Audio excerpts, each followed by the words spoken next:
बोलो सियावर रामचंद्र भगवान की जय। श्री राम जी ने भुजा उठाकर प्रण किया कि मैं पृथ्वी को राक्षसों से रहित कर दूंगा।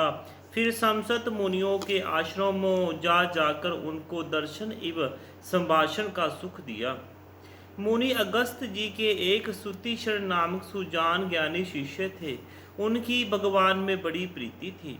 वे मन वचन और कर्म से श्री राम जी के चरणों के सेवक थे। उन्हें सब प्रेम भी किसी दूसरे देवता का भरोसा नहीं था। उन्होंने ज्यों ही प्रभु का आगमन कानों से सुन पाया, त्यों ही अनेक प्रकार के मनोरथ करते हुए वे आतुरतार शीघ्रता से दौड़ चले। हे विधाता, क्या दीन बंधु श्री रघुनाथ जी मुझ जैसे दुष्ट पर भी दया करेंगे? क्या स्वामी श्री राम जी छोटे भाई लक्ष्मण जी सहित मुझसे अपने सेवक की तरह मिलेंगे? मेरे हृदय में दृढ़ विश्वास नहीं होता, क्योंकि मेरे मन में भक्ति वैराग्य या ज्ञान कुछ भी नहीं है। मैंने ना तो सत्संग योग जप अथवा यज्ञ ही किए हैं और ना प्रभु के चरण कमलों में मेरा दृढ़ अनुराग ही है। हाँ, दया के भंडार प्रभु की एक बान है कि जिसे किसी दूसरे का सहारा नहीं है वह उन्हें प्रिय होता है। भगवान की इस बाण का स्मरण आते ही मुनि आनंद मग्न होकर मन ही मन कहने लगे, आहा, भव वंदन से छुड़ाने वाले प्रभु के मुखार वंदन को देखकर आज मेरे नेत्र सफल हो गए। शिवजी जी कहते हैं, भवानी, ज्ञानी मुनि प्रेम में पूर्ण रूप से निमग्न है, उनकी वह दशा कहीं नहीं जाती। उन्हें दिशा विदिशा और रास्ता कुछ भी नहीं सूझ रहा है। मैं कौन हूँ और कहाँ जा रहा हूँ यह भी नहीं जानते। वे कभी पीछे घूमकर फिर आगे चलते लगते हैं और कभी गुण गा गा कर नाचने लगते हैं। मुनि के प्रगाढ़ प्रेमा भक्ति प्राप्त कर ली। प्रभु श्री राम जी वृक्ष की आड़ में छिपकर भक्ति के प्रेमंत दशा देख रहे हैं। मुनि का अयंतन प्रेम देख के वे को हराने वाले श्री रघुनाथ जी मुनि के हृदय में प्रकट हो गए। हृदय में प्रभु के दर्शन पाकर मुनि बीच रास्ते में अचल स्थिर होकर बैठ गए। उनका शरीर रोमांच से कटहल के फल के समान हो गया। तब श्री रघुनाथ जी उनके पास चले आए और अपने भक्तों की प्रेम दशा देखकर मन में बहुत प्रसन्न हुए। श्री राम जी ने मुनि को बहुत प्रकार से जगाया, पर मुनि नहीं जागे, क्योंकि उन्हें प्रभु के ध्यान का सुख प्राप्त हो रहा था। तब श्री राम जी ने अपने राज रूप को छिपा लिया और उनके हृदय में अपना चतुर्भुज प्रकट किया। तब मुनि कैसे व्याकुल होकर उठे, जैसे श्रेष्ठ सर्प मणि के बिना व्याकुल हो जाता है। मुनि ने अपने सामने सीता जी और लक्ष्मण जी सहित श्याम सुंदर सुखधाम श्री राम जी को देखा। प्रेम में मगन हुए वे बड़भागी श्रेष्ठ मुनि लाठी की तरह गिरकर श्री राम जी के चरणों में लग गए। श्री राम जी ने अपनी विशाल भुजाओं से पकड़कर उन्हें उठा लिया और बड़े प्रेम से हृदय से लगा के रखा। कृपालु श्री रामचंद्र जी मुनि से मिलते हुए ऐसे सुशोभित हो रहे हैं मानो सोने के वृक्ष से तमाल का वृक्ष गले लगाकर मिल रहा हो। मुनि खड़े हुए श्री राम जी का मुख देख रहे हैं मानो चित्र में लिखकर बनाए गए हों। मुनि कहने लगे, हैं प्रभु, मेरी विनती सुनिए। मैं किस प्रकार से आपकी स्तुति करूं?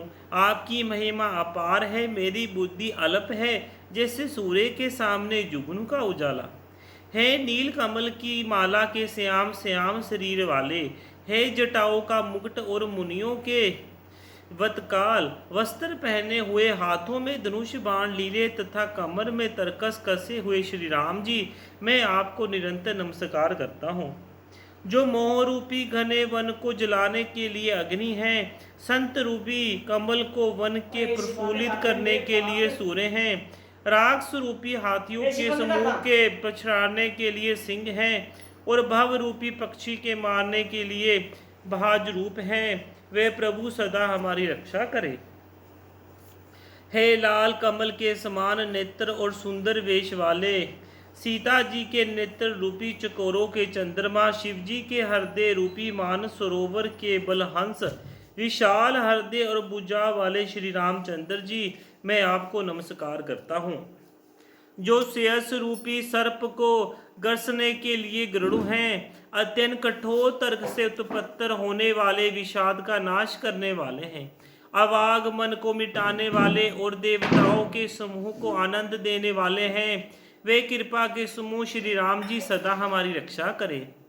है निर्गुण सिगुण विषम और समरूप, है ज्ञान वाणी और इंद्रियों से अतीत, है अनुपम निर्मल संपूर्ण दोष रहित अनंत एवं पृथ्वी का भार उतारने वाले श्री रामचंद्र जी, मैं आपको नमस्कार करता हूँ।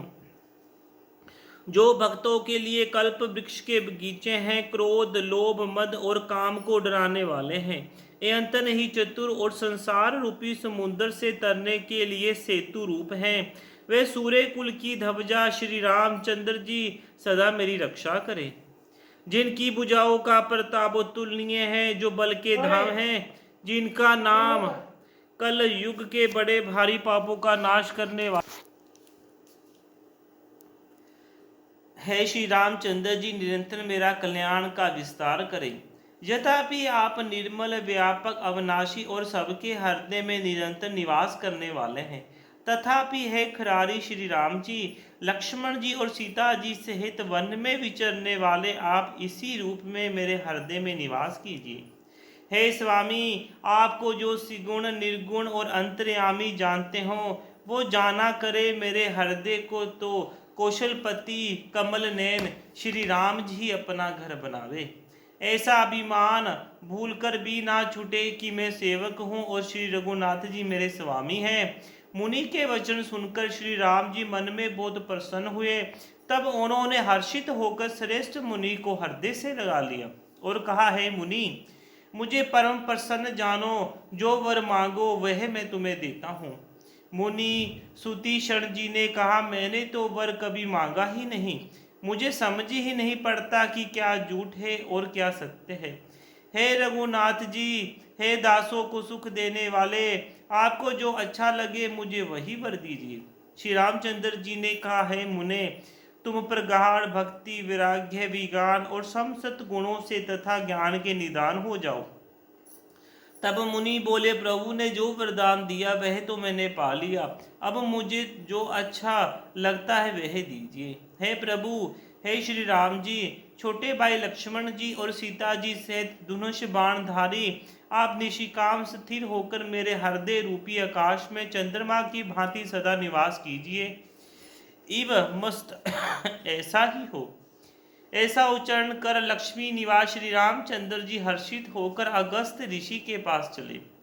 तब सुतीक्षण जी बोले, गुरु, अगस्त जी का दर्शन पाइए और इस आश्रम में आए मुझे बहुत दिन हो गए हैं। अब मैं भी प्रभु आपके साथ गुरु जी के पास चलता हूँ। इसमें है नाथ, आप में मेरा कोई एहसान नहीं है। मुनि की चतुरता देखकर कृपा के भंडार श्री राम जी ने उनको साथ ले लिया और दोनों भाई हंसने लगे। रास्ते में अपनी अनुपम भक्ति का वर्णन करते हुए देवताओं के राजेश्वर श्री राम जी अगस्त मुनि के आश्रम पर पहुंचे।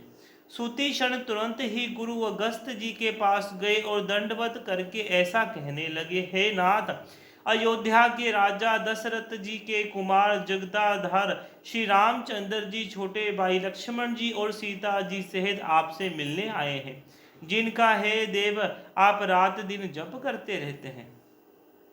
यह सुनते ही अगस्त जी तुरंत ही उठ दौड़े। भगवान को देखते ही उनके नेत्रों में आनंद और प्रेम के आंसुओं का जल बराया। दोनों भाई मुनि के चरण कमलों पर गिर पड़े। ऋषि ने उठाकर बड़े प्रेम से उन्हें हृदय से लगा लिया। ज्ञानी मुनि आदर पूर्वक कुशल पूछकर उनको लाकर श्रेष्ठ आसन पर बैठाया। फिर बहुत प्रकार से प्रभु की पूजा करके कहा, मेरे समान भाग्यवान आज दूसरा कोई नहीं है। वहाँ जहाँ तक अन्य मुनिगण थे सभी आनंद कंद श्री रामचंद्र जी के दर्शन करके हर्षित हो गए। मुनियों के समूह में श्री रामचंद्र जी सबकी ओर सुमुख होकर बैठे हैं, अर्थात प्रत्येक मुनि को श्री राम जी अपने ही सामने मुख करके बैठे दिखाई देते हैं और सब मुनि टकटकी लगाए उन्हें मुख को देख रहे हैं। ऐसा जान पड़ता है मानो चकोरों का समुदाय शरत पूर्णिमा के चंद्रमा की ओर देख रहा हो। तब श्री राम जी ने मुनि से कहा, है प्रभु, आपसे तो कुछ छिपाव है ही नहीं। मैं जिस कारण से आया हूँ वह आप जानते ही हैं। इसी से है तात मैंने आपसे समझाकर कुछ नहीं कहा।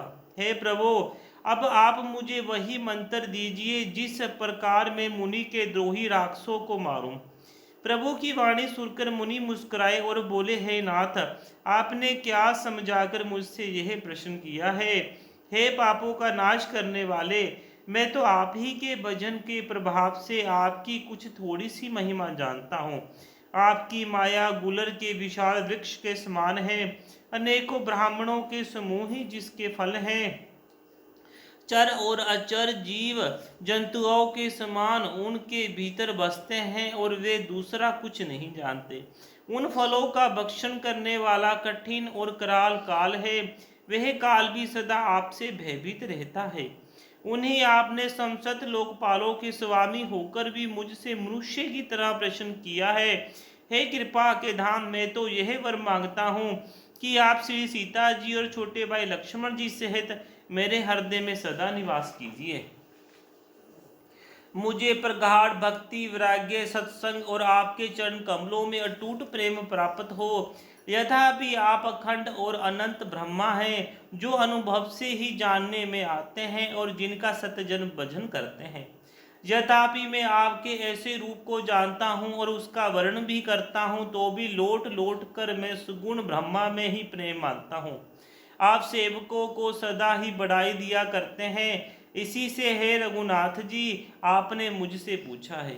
हे प्रभु, एक परम मनोहर और पवित्र स्थान है, उसका नाम पंचवटी है। हे प्रभु, आप दंडक वन को पवित्र कीजिए और श्रेष्ठ मुनि गौतम जी के कठोर शाप को हर लीजिए। हे रघुकुल के स्वामी, आप सब मुनियों पर दया करके वही निवास कीजिए। मुनि की आज्ञा पाकर श्री रामचंद्र जी वहां से चल दिए और शीघ्र ही पंचवटी के निकट पहुंच गए।